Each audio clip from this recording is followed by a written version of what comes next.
அது இல்லைங்கிறப்ப என்ன ஆகும், அவங்க அதே பெர்ஃபெக்ஷன் இன்னொரு இடத்துல எதிர்பார்ப்பாங்க. அது அப்படியே டிராவல் ஆகிட்டே இருக்கு. அப்போ இது ரொம்ப நுட்பமாக பார்க்க வேண்டிய விஷயம். ஒரு கன்னிராசி கன்னிலக்கண பெண்ணா இருக்கிறாங்க அப்படின்றப்ப அவங்க வந்து ஒன்றுக்கு மேற்பட்ட காதல்கள் இருக்கு, அவங்களுக்கு ஒரு காதல் தோல்விகள் இருக்கு அப்படிங்கிறப்ப அது ஏன் அப்படின்னா இங்க புதன் உச்சம், சுக்கிரன் நீசம். அதனால இவங்க ஏமாத்தப்படுறாங்க, இவங்களுடைய அன்பை வந்து துஷ்பிரயோகம் பண்ணிடுறாங்க. அந்த சுக்கிரன் நீசங்கிறப்ப எதிர்பாலினத்தின் மீது இவங்களுக்கு ஒரு தேடல் இருக்கும். இவங்க தன்னுடைய மொத்த அன்பையும் அவங்க கொடுப்பாங்க, பாரபட்சமின்றி ரொம்ப உண்மையா ரொம்ப நேர்மையா ஒருத்தரை நேசிக்கிறது.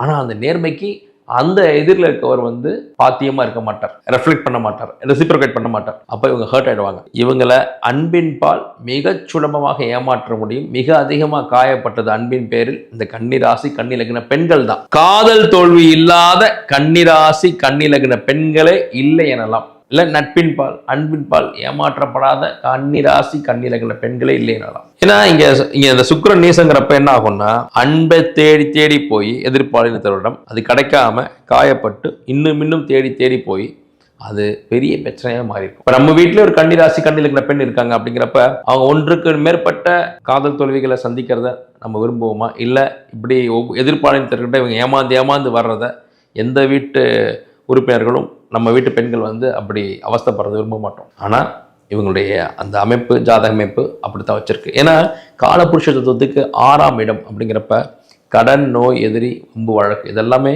ரொம்ப சுலபமாக இவங்க சந்திச்சிருவாங்க. அப்போது இந்த காலபுருஷ தத்துவத்துக்கு 6ஆம் இடம் அப்படிங்கிறப்ப இவங்க கிட்ட வந்து உழைப்பு வந்து ரொம்ப கடுமையாக இருக்கும். ரொம்ப கடுமையான நேர்மையான இரவு பகல் பாராத உழைப்பு இருக்கும். ஒன்றுக்கு மேற்பட்ட துறைகள் வந்து சம்பாதிக்கணும், நிறைய பிஸ்னஸ் பண்ணணும், நிறைய சோர்ஸ் ஆஃப் இன்கம் வச்சுக்கணும் அப்படிங்கிற ஆர்வமும், நம்ம ஜெயிச்சிடணும் அப்படிங்கிற எண்ணமும் இவங்களுக்கு ரொம்ப அதிகமாக இருக்கும்.